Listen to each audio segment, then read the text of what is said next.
The Twins beat the Royals in the series finale at Target Field. This 4-game series is over. It's a split. We're going to break it down for you on today's Locked On Twins postcast. You are Locked On Twins postcast, part of Locked On Sports Minnesota, your team every day.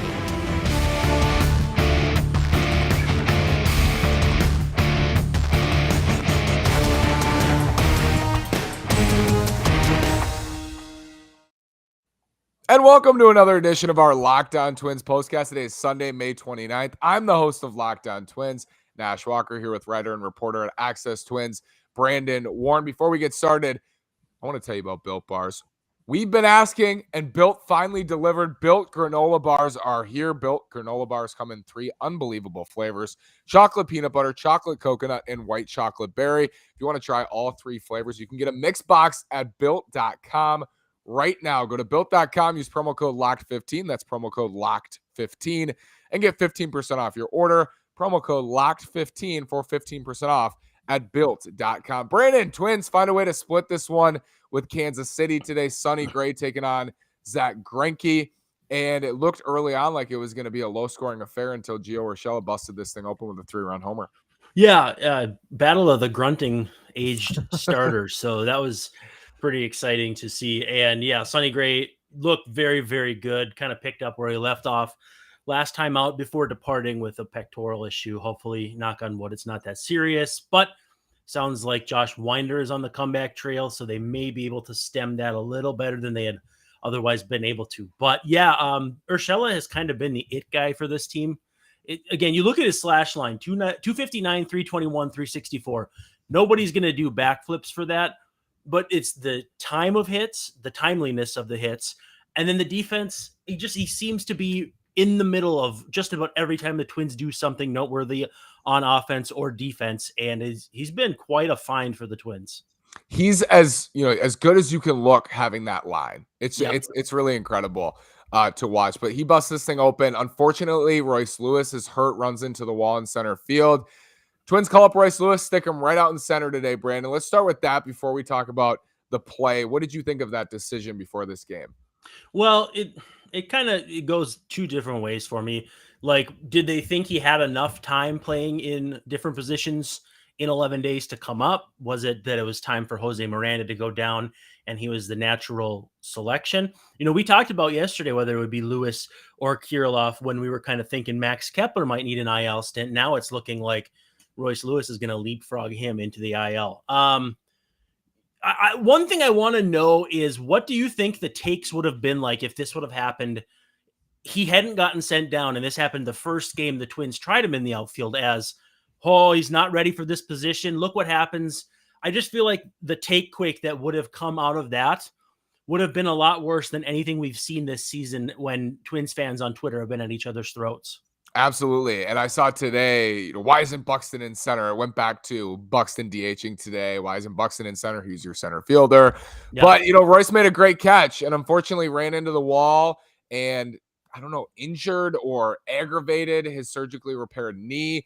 Sounds like the schedule has something to do with it. The Twins have 8 games in the next 7 days. They have 5 with Detroit and then 3 at Toronto. So that seems like it played into it. Sonny Gray sounds like he's going to miss the injured list, though. Brandon Rocco did use the word minor. We're hoping that's true in his post-game presser. But Trevor Larnach, another home run today, and we talked about him the other day, what he's been able to do. But how big is this for a Twins offense that feels like, especially with Kepler now, nursing a lower half injury, to have that left-handed bat in the middle of the lineup? He batted 8th today, but he's getting it done.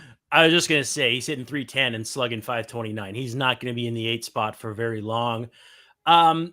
The thing is, a lot of guys that have had better looking swings are in the top part of the order, though. So, I mean, you can move them up to 5th, but it's hard to displace the top quartet of Buxton, Correa, Arise, and Polanco. So if you just throw Larnach on the back end of that at 5, Kepler, when he's healthy, 6, Lewis in 7, I mean, Gary Sanchez or whoever's catching, this looks like a formidable offense as things kind of come together.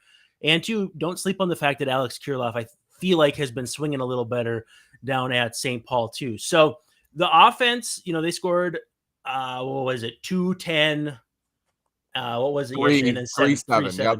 So, I mean, they were all over the map in this series. I feel like the 7 and the 10, which you naturally would feel better about, feel like the kind of games this offense can have fairly frequently when they ambush a starter, whether it's, what's left of Zach Greinke or, when they face someone like Lynch or Singer. They're in a good spot right now, I feel like, even with the ebbs and flows.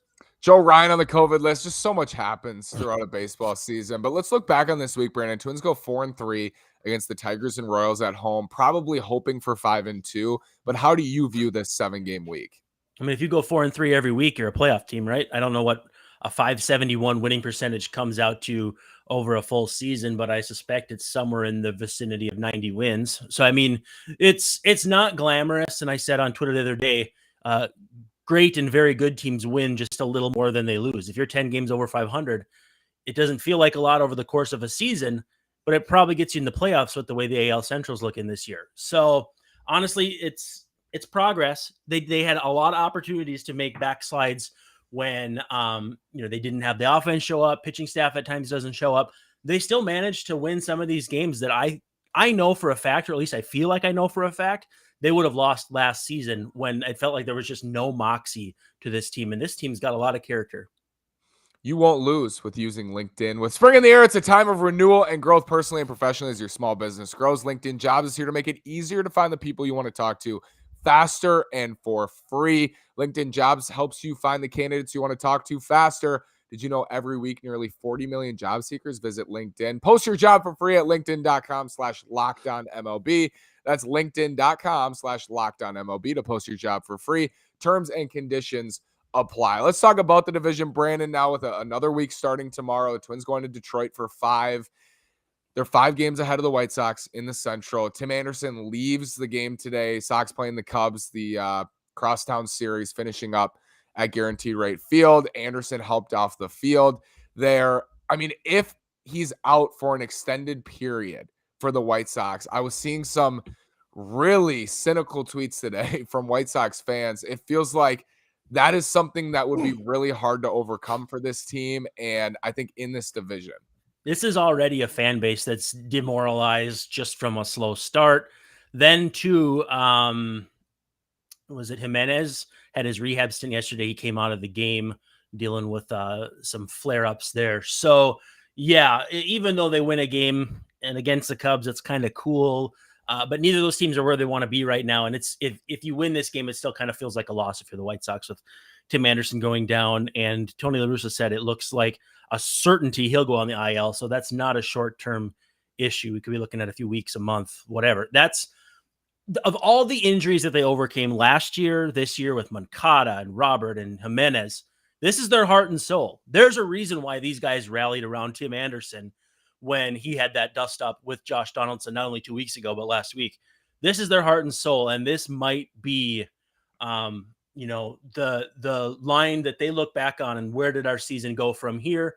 And it's very hard to see it going positively with Lance Lynn still a ways off, Jimenez out, Robert's not playing right now. Moncada's very, very poorly has hit very poorly when he's played. They're just not in a good place right now. And we saw last year with the Twins that it's possible for these early things to spiral. And I think that's the danger with the White Sox right now. When I think of Tim Anderson for the White Sox, I think of a similar impact to Buxton for the Twins. Yep. When he's hurt, everybody's just, oh no, Buxton's hurt. And it happens a lot more for Buxton than it does for Anderson. But to me, it's a similar impact all around. So let's look ahead. Twins 5 in Detroit, then 3 in Toronto. What would you shoot for this week, Brandon? Some guys are dinged up. We don't know about Sonny Gray. They're going to miss some guys in Toronto because they're unvaccinated. We don't know who that's going to be. What should be the goal this week if you're the Twins? I mean, 8 games, 7 days, you're probably wanting to go 5-3. I think I'd be okay with 3-2 against Detroit. And then, you hopefully go into Toronto and have a good showing, but there's no way of knowing as of right now. We might in our minds have an idea of who's not vaccinated. That's not really our place to guess, but the fact that Rocco said several guys is meaningful. I'm not going to speculate, but it's meaningful. And so, you really got to take care of business on this front end against Detroit. It would really be nice to take 4 out of 5, but if you can take 3 out of 5, again, you still got to feel pretty good about that because you're winning 60% of the time. Yeah, 5 games against Detroit in 4 days, and Dylan Bundy's going to go on the front half. I think Archer's going to mix in. It's going to be interesting to watch. Certainly, the Twins are 29-19. I got it today. 29-19. 10 Nicely games done. over 500. 5-game lead in the American League Central. And we'll finish with this, Brandon. I like this question for you. If I would have told you on May 29th, we're going into June. The Twins have a 5-game lead in the Central. They're 29-19. How would you feel? Yeah, I mean, a lot of people talk about June 1 being that day where they start looking at the standings and all that, and we're mighty close to that. And unless something catastrophic happens, the Twins are going to be 4, 5, 6 games ahead in the division. You take that all day. The path has been winding. I think the Twins have actually had more good fortune than bad fortune with injuries, because the Buxton injury in Boston looked serious. The Correa hand thing looked serious. Who else am I missing? I mean, they've had injuries that looked a lot more serious than they were in the moment. Even Buxton today getting hit on the ring finger and then taking the plate appearance later in the game. You have to be pleased. You have to be satisfied. Certainly there have been games that it's felt like they've lost on their own, like the Royals won earlier this last series. But all in all, very, very impressive start for the Twins through, 48 games, almost 50 games. We're going to start off with our chat here to finish today, and we're going to show up, and we got some comments. So exciting. Hey, dude, 597 says hello. Lewis looked like he smacked his knees together. If his right one is sore, I've done it sort of similar. It feels like the wind is knocked out of you. Love that. We're getting some interaction. What's your response to that, Brandon, before we finish? My hope is that it was knocking together while in the air rather than coming down or going up, because that's a different kind of stress on the knee. So if he knocked knees, the only reason then I think he'd go on the IL is a similar situation to Correa, where they're going to need the bodies. And so 10 days gets you pretty much to the end of this stretch between Detroit and Toronto. It's not ideal, but you're going to need Alex Kirilloff to meet you in Detroit, most likely. So I would expect to see that roster move come across tomorrow at some point. We'll end it here. Bless all the knees and keep them healthy. Thank you so much, Brandon. We will talk again soon. Twins win. Salvage a split here. Appreciate you, sir. Glad you're home safe from the great city of Fargo, North Dakota. Thank you.